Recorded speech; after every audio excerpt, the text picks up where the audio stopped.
মমতা ব্যানার্জি মুখ্যমন্ত্রী চেয়েছিলেন কারণ তিনি আরএসএস এর দুর্গা। আরএসএস তাকে পরিয়েছে, খাইয়েছে, লোকবল জুটিয়েছে, কর্পোরেট ফান্ড দিয়েছে, টাকা দিয়েছে, মুরব্বিয়ানা দেখিয়েছে। আর তারপরে যত সবাইকে এক কাট্টা করেছিলেন, জামাত, জমিয়ত, মাওবাদী, এসইউসি, বিজেপি সব এক হয়ে বলেছিল লাল হটাও, দেশ বাঁচাও। লাল হটেছে কিন্তু দেশ বাঁচেনি। তাই আজকে দেশ বাঁচাতে হলে আবার লাল ঝান্ডাকে মজবুত করতে হবে, উঁচু করে তুলে ধরতে হবে।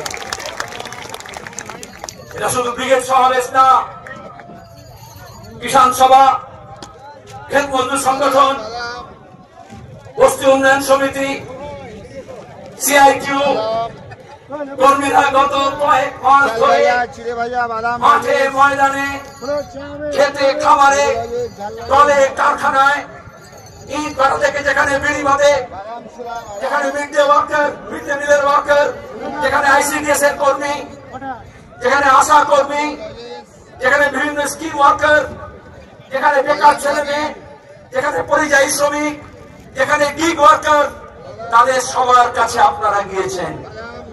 যে কৃষক ফসলের দাম পায় না তার লড়াই, যার শ্বাস কালোবাজারি হয় তার লড়াই, যে ফসল রাখার জায়গা পায় না কোল্ড স্টোরেজে তার লড়াই, যে মজুরি পায় না তার লড়াই, যে বেকার কাজ পায়নি তার লড়াই, আর যারা কাজ পেয়েও এই তৃণমূলের অপরাধ দুর্নীতির জন্য কাজ হারিয়েছে তাদের লড়াই।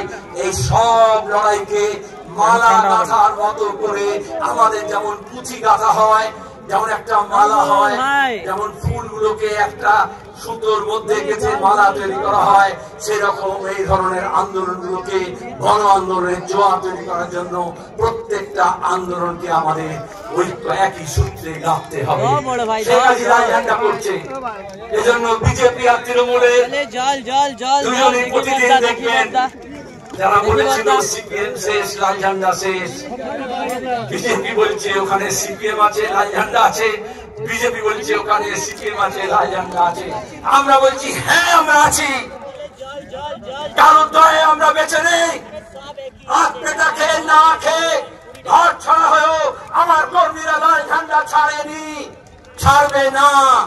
কারণ এটা একটা আদর্শ, এটা একটা লক্ষ্য।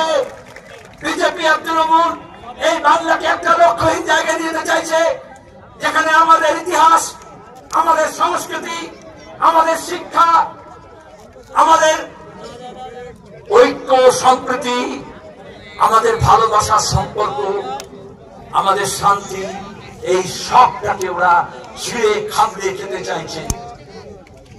আজকে লড়াইটা হচ্ছে মানুষের দুর্দশা পাল্টানোর জন্য, আমাদের রাজ্য এবং দেশের দশা পাল্টানোর জন্য দিশা পাল্টাতে হবে।